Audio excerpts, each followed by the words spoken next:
The annual Chin family barbecue was my least favorite day of the year. At 32, I was the only unmarried woman in 3 generations, and they never let me forget it. While my cousins showed off engagement rings and baby photos, I sat quietly checking emails and ignoring the pitying glances. My sister Emma was the golden child. Married at 24, 2 kids by 28, perfect suburban home. She worked part-time at a nonprofit while I'd spent 5 years building what everyone called my computer hobby. Sophia, when are you giving me grandchildren? Mom asked loudly. Emma's blessed us with 2 beautiful babies and you're still playing with computers. Emma smirked from her lawn chair. Mom, Sophia's too busy coding to think about real life. She probably talks to her laptop more than humans. The family erupted in knowing laughter. What was that about coding? Aunt Linda called out. Emma stood up dramatically. She's been saying for years her little app will make her rich. Still waiting. She walked over, voice dropping to a theatrical whisper that reached every corner. Face it, sophomore. You're 32, single, living in that tiny apartment because you spent everything on a pipe dream. Time for a real job and a real man. The family murmured agreement. Grandma Chin nodded from her wheelchair. In my day, women knew priorities. Family first. For 5 years I'd endured this speech. They didn't understand my little app was actually a revolutionary AI cybersecurity platform with contracts spanning major banks, healthcare systems, and government agencies. The NDAs were ironclad, and honestly I'd grown tired of defending myself. She's hopeless, Emma continued. Still single and coding at 32. What kind of life is that? Look around, Sophia. Family, love, stability. Not some fantasy about becoming a tech billionaire. Dad turned from the grill. Emma's right. He's got life figured out. Children, husband, home. That's success. I pulled out my phone, pretending to check messages while reviewing final IPO documents my lawyers had sent that morning. Tomorrow would change everything. Put that phone away, Mom scolded. This is family time. Though since you don't have a family, you wouldn't understand. Emma laughed. She probably has a dating app open, desperately swiping. More family laughter as my teenage cousin filmed for TikTok. Uncle Frank ambled over, beer in hand. What's the commotion? Trying to talk sense into Sophia, Emma explained. Help her understand this tech thing isn't going anywhere. Uncle Frank nodded. Tech bubble's gonna burst. Listen to your sister, Sophia. Emma's got the right idea. Stability, family values, a good man. I can take care of myself, I said quietly. Emma rolled her eyes. With what money? That up. Sophia, you're not Mark Zuckerberg. You're just a single woman who's been playing computer games instead of building a real life. Uncle Frank gestured emphatically. Women in tech isn't natural. Men understand technology. Women are nurturers. That's your strength, Sophia. The afternoon dragged with more lectures about my failures. Every conversation circled back to my lack of husband, childless state, unrealistic ambitions. Emma held court, accepting congratulations on her new pregnancy while casting pitying glances my way. As sunset approached, the family gathered around the patio TV. Uncle Frank claimed the remote, flipping channels when financial news appeared. Usually he'd skip it, but something caught his attention. The Nasdaq bell was ringing, massive numbers on the ticker. Holy cow, Uncle Frank muttered, turning up volume. Look at this IPO. Some tech company went public for $50 billion. Emma looked up. $50 billion? Impossible. Tech companies don't make real money. The reporter's voice filled the patio. In a stunning debut, CyberShield Technologies, founded by entrepreneur Sophia Chin, completed the largest tech IPO in 5 years. Trading opened at $200 per share, valuing the company at $50 billion and making Chin one of the youngest female billionaires in history. Complete silence. I could hear a neighbor's dog barking 3 houses away. My phone rang loud enough for everyone to hear. Caller ID, Goldman Sachs Investment Banking. Aren't you answering that? Emma asked, voice strangely small.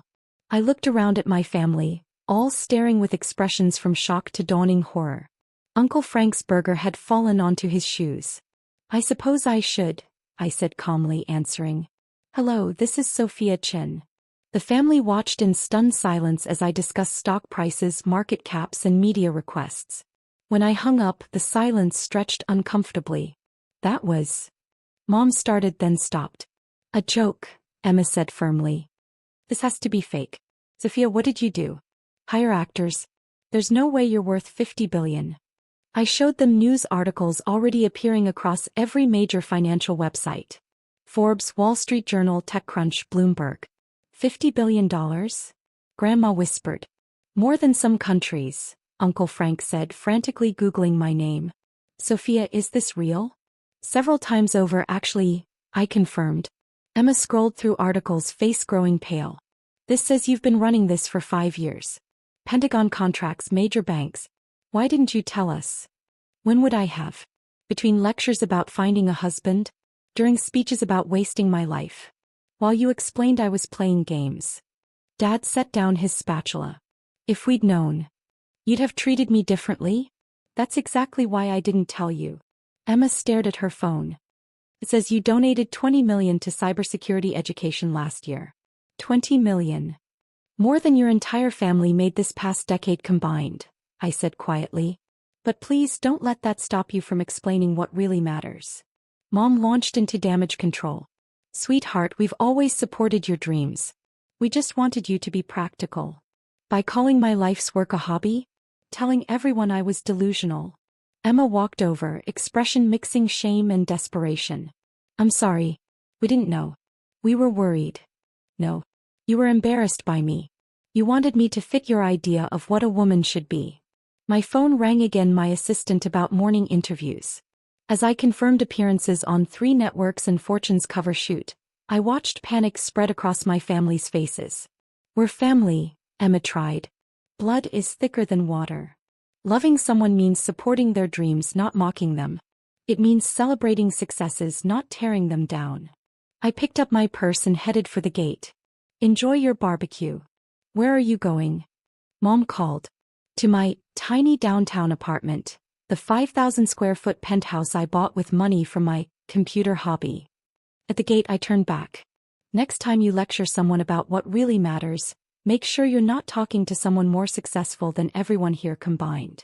I left them standing in stunned silence, surrounded by the debris of their assumptions. As I drove away in my Tesla, another purchase they'd mocked as impractical, I felt lighter than I had in years.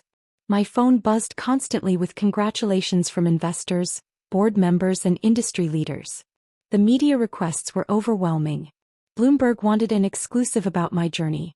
TechCrunch was preparing a cover story. The White House had called about a technology advisory position. But the most satisfying notifications were the desperate texts from my family. Emma's messages grew increasingly frantic. Sophia, please call me back. I'm so sorry. We need to talk. Family is everything. Mom left tearful voicemails about misunderstandings and being so proud. Uncle Frank attempted to pitch me on a real estate investment opportunity within hours of the revelation. The next morning, I woke up in my penthouse to every major news outlet leading with CyberShield's IPO story. The headlines painted me as a visionary entrepreneur who had revolutionized cybersecurity while staying true to her values.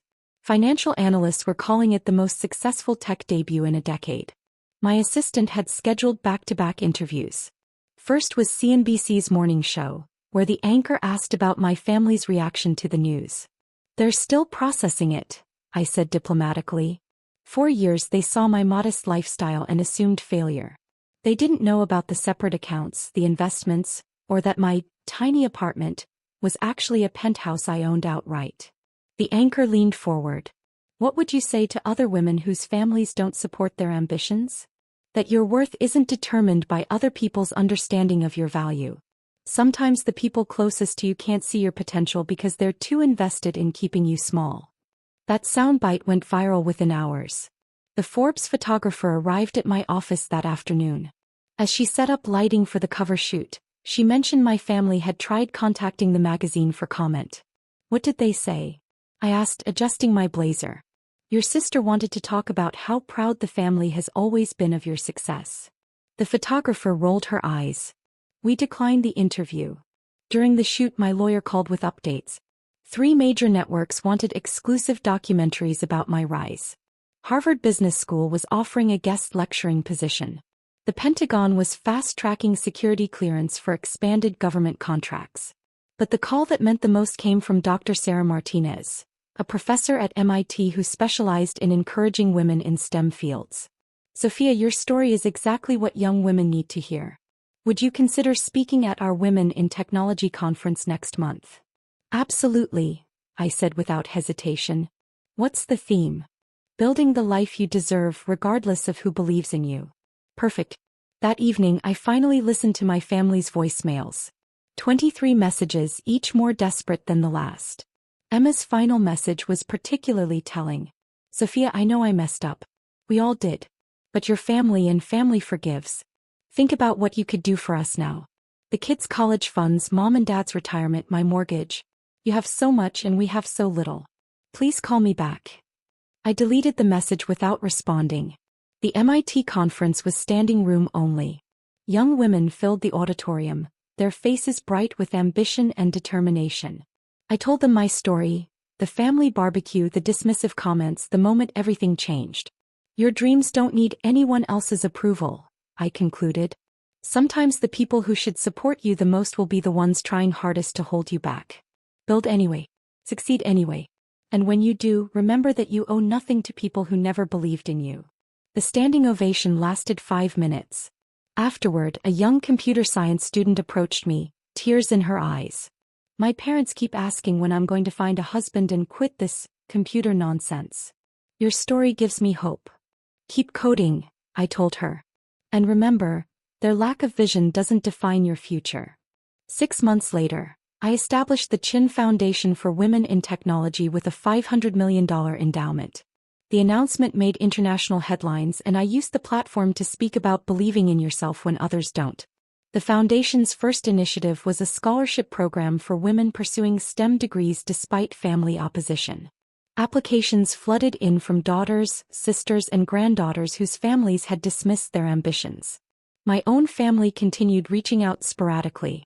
Birthday cards arrived with carefully worded messages about family bonds. Emma sent photos of her children with notes about how they'd love to meet their successful aunt. Uncle Frank mailed investment proposals quarterly. I responded to none of them. At the foundation's launch gala, surrounded by brilliant women I'd chosen to invest in, a reporter asked about work-life balance and whether I regretted choosing career over family.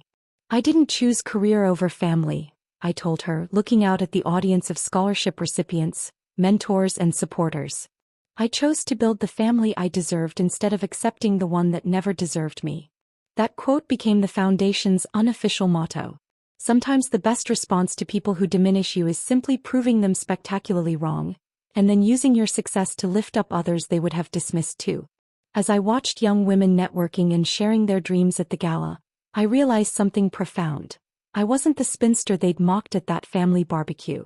I was exactly who I was meant to be, successful, independent, and surrounded by people who celebrated my achievements instead of resenting them. The family who had called me a failure would spend the rest of their lives watching my success from the outside, wondering what might have been different if they'd chosen support over shame. But I would never wonder about that because I'd learned the most valuable lesson of all. Sometimes the greatest gift you can give yourself is the courage to walk away from people who refuse to see your worth.